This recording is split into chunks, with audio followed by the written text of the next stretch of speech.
Here I have the tongs that I started forging last time, and now that they're cold and I've had a chance to have a good look at them, I think they're going to be alright. So I'm going to go ahead and finish forging out the reins, and I'm going to clean up the bits slightly. I'm just going to refine the shape and just get it all looking a lot more symmetrical.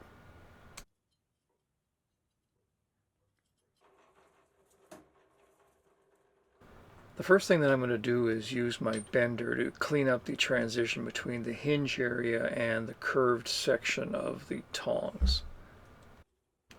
I like using the bender for this because it gives me the leverage I need to put a controlled amount of pressure in a very specific area, and it makes for very consistent results.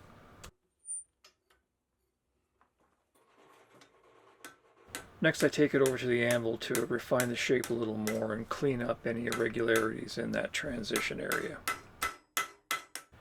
When you're hammering a shape like this, you have to be careful not to support the back side of the bend with the edge of the anvil, because that's going to drive that edge into the back corner and create a thin area that can be very hard to remove later on.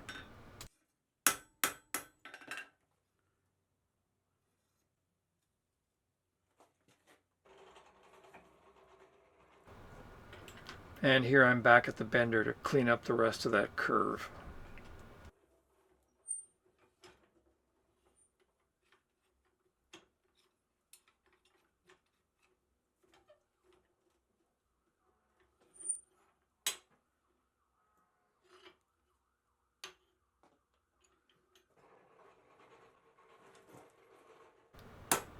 And now it's just pretty basic hammering to forge out the reins. I'm starting at the end. I'm using a 3.5 pound hammer to do most of the heavy work, and I'm starting by forging the tip pretty much down to the finished dimension that I'm looking for.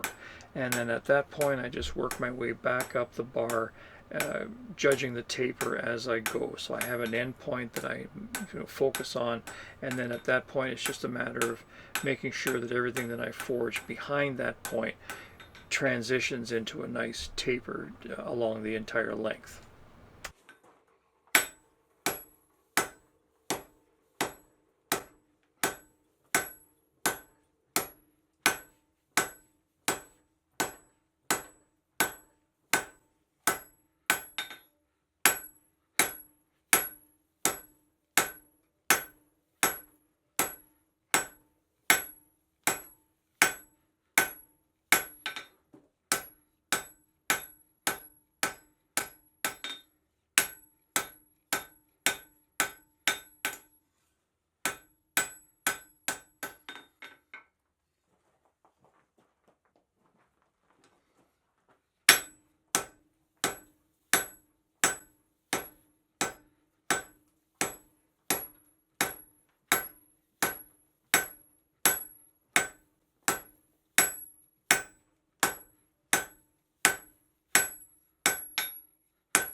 At this point I have most of the handle roughed in. It's basically a taper that's very thick. So what I'm going to do now is go back to the end of the bar and start working from the tip and refine those dimensions further. So I'm basically finishing the handles now from the tip going back up to the hinge area.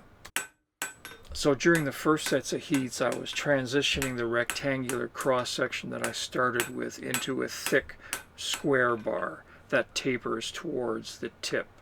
And now what I'm doing is just drawing that square section down to its final dimensions, and I'm working one section at a time. So I'm going to finish the end, move up to the next section, and then work my way up to the hinge area.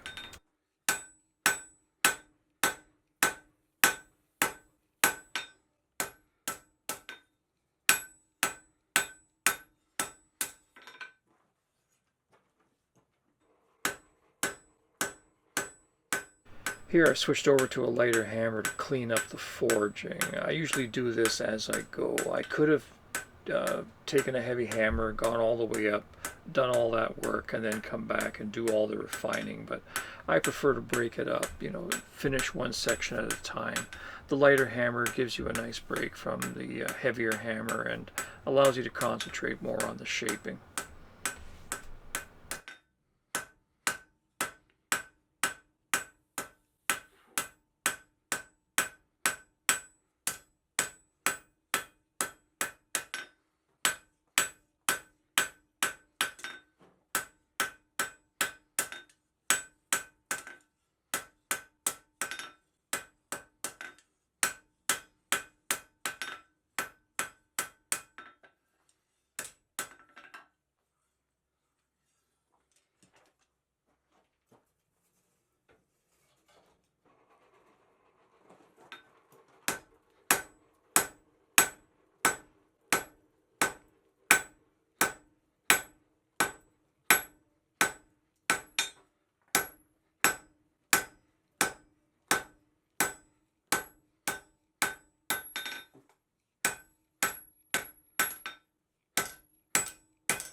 And of course you do it one more time and you have a pair of tongs.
The last thing that I'm going to do today is punch the hole for the rivet.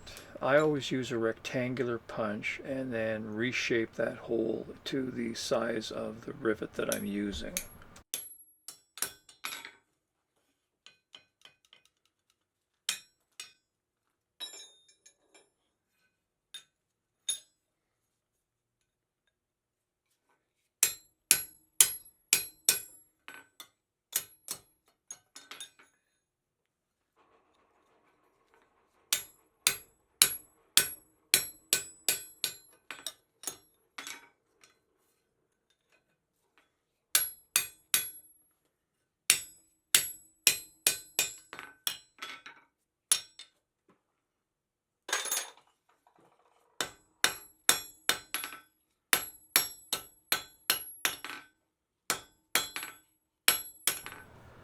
Now, if I was forging a regular pair of bull tongs, I'd be pretty much done by now, but I need to make a pair of wolf jaw tongs, so that's what I'm doing next time.